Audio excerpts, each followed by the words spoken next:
Buenas tardes, mi persona es José Gregorio Piña Rondón, estudiante de la Universidad Nacional Experimental Rafael María Baral, programa Educación, mención Ciencias Sociales, área de especialización Historia y Geografía.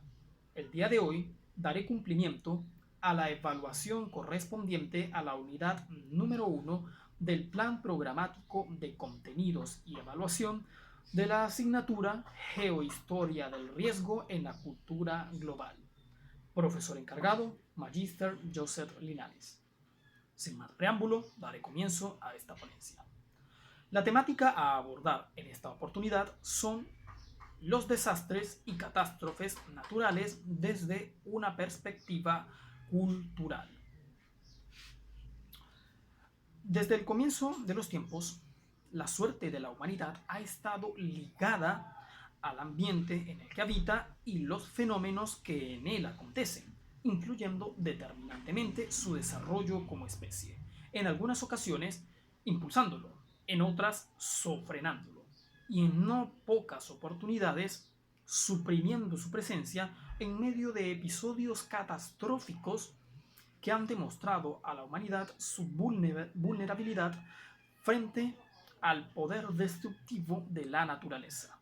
Es precisamente esa posición de indefensión frente a los desmanes de la naturaleza lo que impulsó a la humanidad a buscar una solución a esta problemática. La mejor respuesta a esa incógnita fue el desarrollo de un campo de estudios especializado en fenómenos naturales y administración de desastres. Esta área o campo especializado de estudios se encargaría de buscar las causas de los fenómenos naturales, determinar sus posibles consecuencias nocivas para la sociedad y desarrollar medidas preventivas que evitaran la mayor cantidad posible de daños.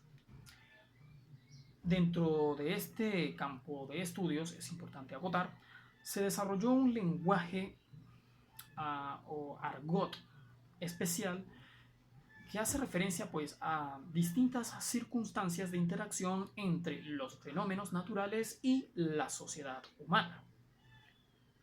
El primero de estos términos es la palabra riesgo, que dentro del campo de la administración de desastres y el estudio de fenómenos naturales significa la probabilidad de que ocurra un fenómeno natural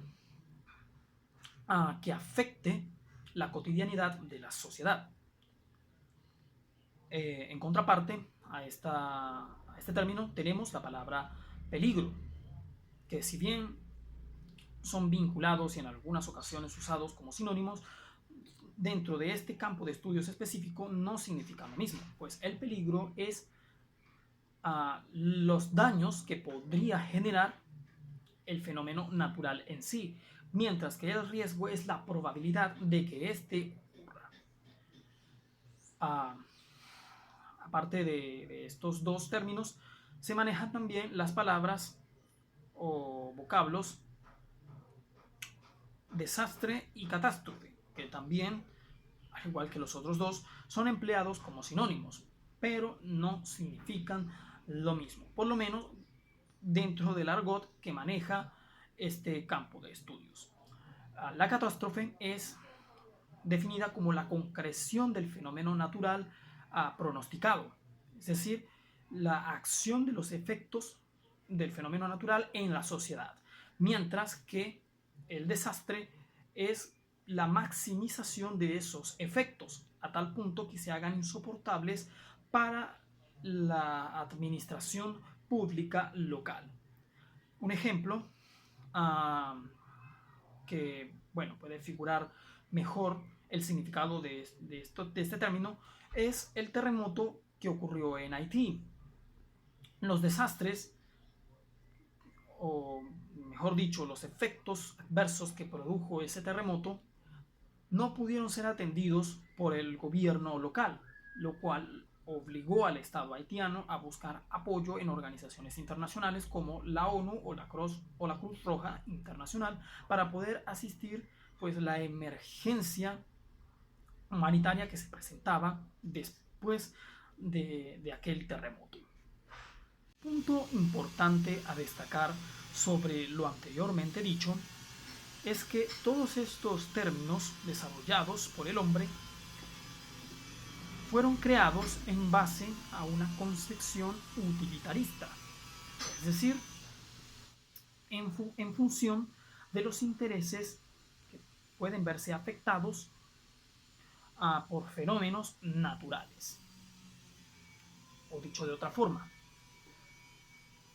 solo los fenómenos naturales cuyo radio de acción afecten las manchas urbanas serán considerados como riesgos inminentes, mientras que aquellos que se alejan de los asentamientos humanos pues simplemente son considerados como eventualidades. En este sentido, si por ejemplo el día de mañana se llegase a descubrir una falla sismológica en las zonas contiguas a la ciudad de Nueva York, pues obviamente de forma inmediata se le declararía como un riesgo inminente para la sociedad neoyorquina.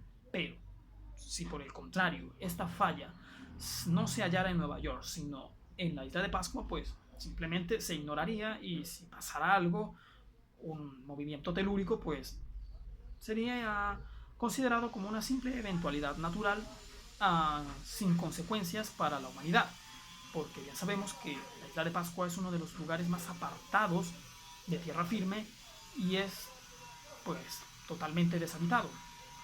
Hay pocos asentamientos humanos en la isla de Pascua, si acaso es que los hay todavía.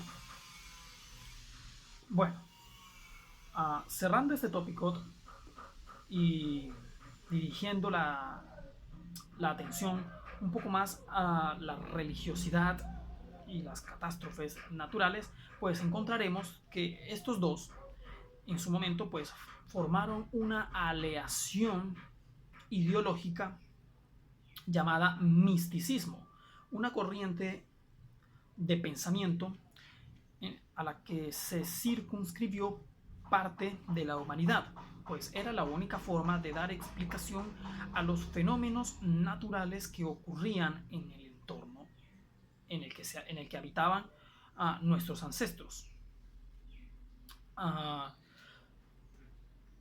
Gracias a este pensamiento, los humanos desarrollaron la idea inicial de que todos los fenómenos que acontecían a su alrededor poseían un alma propia, es decir, que estaban vivos, que no eran simples manifestaciones de interacciones naturales, sino que eran seres vivos muy poderosos que convivían con ellos en la faz de la tierra y a los cuales se les debía respetar y temer.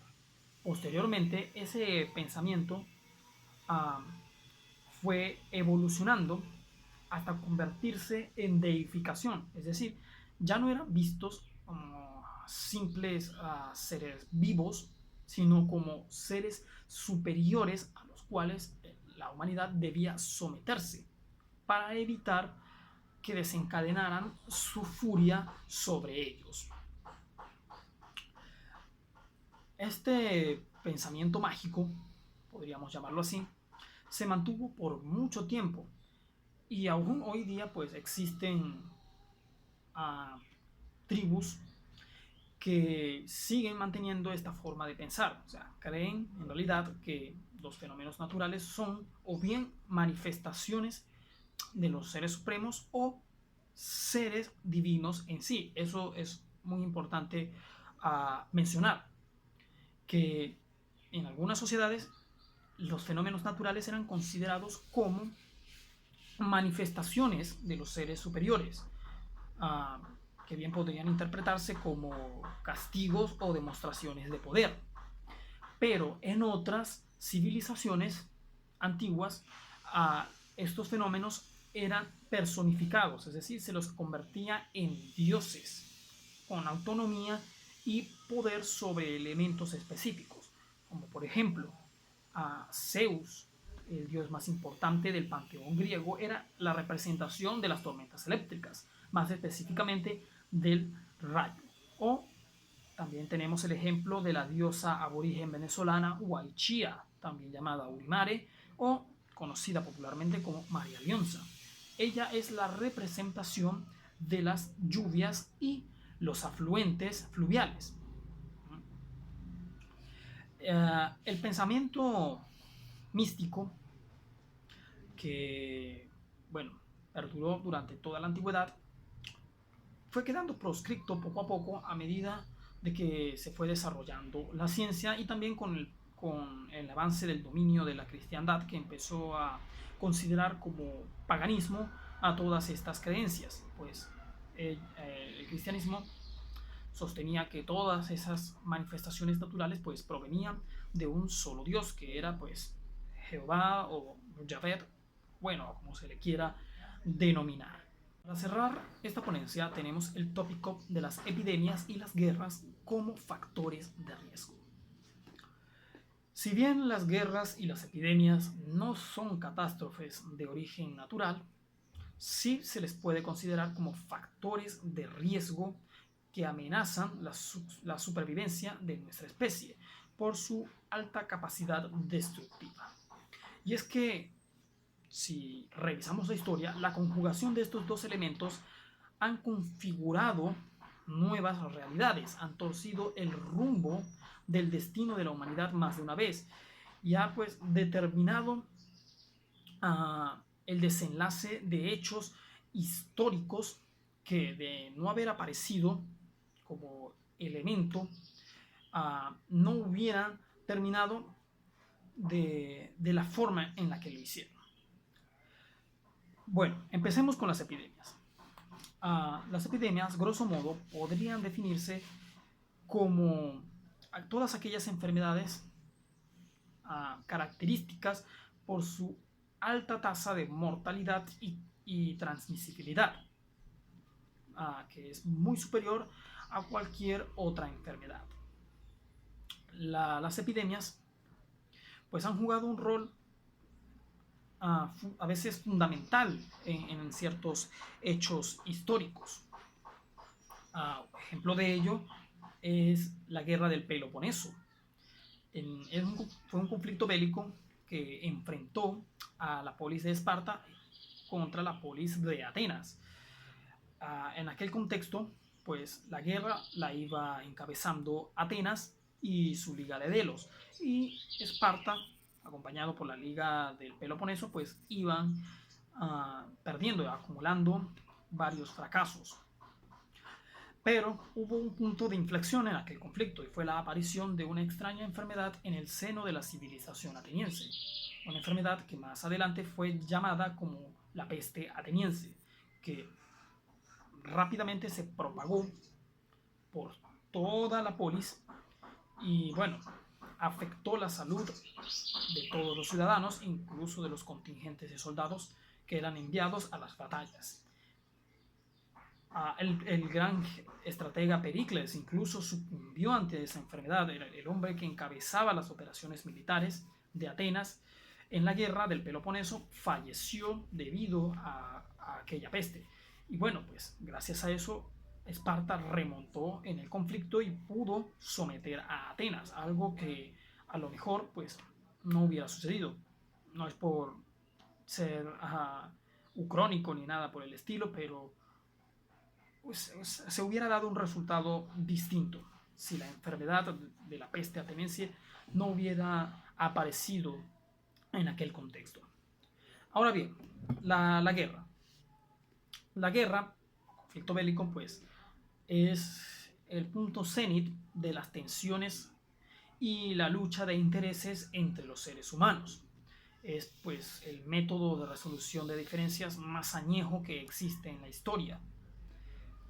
Y bueno, pues, que es el reflejo de lo que es capaz el ser humano cuando instrumentaliza la violencia para conseguir objetivos. La violencia en sí, pues, es una constante en nuestra historia. O sea, y más que un fenómeno, es algo que forma parte del ser humano, es parte de nuestro comportamiento, la agresividad, la conflictividad, la violencia, la destrucción. Aunque no lo admitamos, eso forma parte de nuestro código genético. Y bueno, pues esa conducta irascible es la que nos empuja a, a cometer pues barbaridades. Y entre esas pues la guerra, que es la instrumentalización de la violencia para conseguir objetivos. Ah, y las guerras pues también han existido desde siempre prácticamente, desde las primeras escaramuzas entre las tribus primitivas que se disputaban zonas de caza, hasta los bombardeos atómicos en Japón llevados a cabo por Estados Unidos para someter al imperio del sol naciente y bueno, acabar con la conflagración bélica más mortífera de nuestra historia. Y aún hoy día pues nada de eso ha cambiado. Seguimos en guerra. Aunque no lo notemos, hay muchas naciones que están pasando por enfrentamientos bélicos o guerras intestinas que, bueno, pues dejan a su paso una estela de muerte y destrucción, como toda guerra. Por eso, en síntesis, considero que tanto las guerras como las epidemias sí son factores de riesgo tan peligrosos como las catástrofes naturales y que deben ser abordados uh, con más atención, con más mesura, con más humanidad, porque si no atendemos esto, estas dos situaciones, pues se convertirán en el posible detonante de nuestra extinción. Incluso pues para nadie es un secreto que ambos forman parte de esa lista negra de posibles causas de la extinción de la humanidad en el planeta. Y bueno, pues por eso debemos, como humanidad, si queremos seguir existiendo, pues poner más atención en esto, en la contención de la violencia y en la prevención de las enfermedades. Bueno, sin más que decir, hasta aquí ha llegado mi ponencia. Espero que les haya gustado. Profesor Joseph, pues espero pronto su respuesta.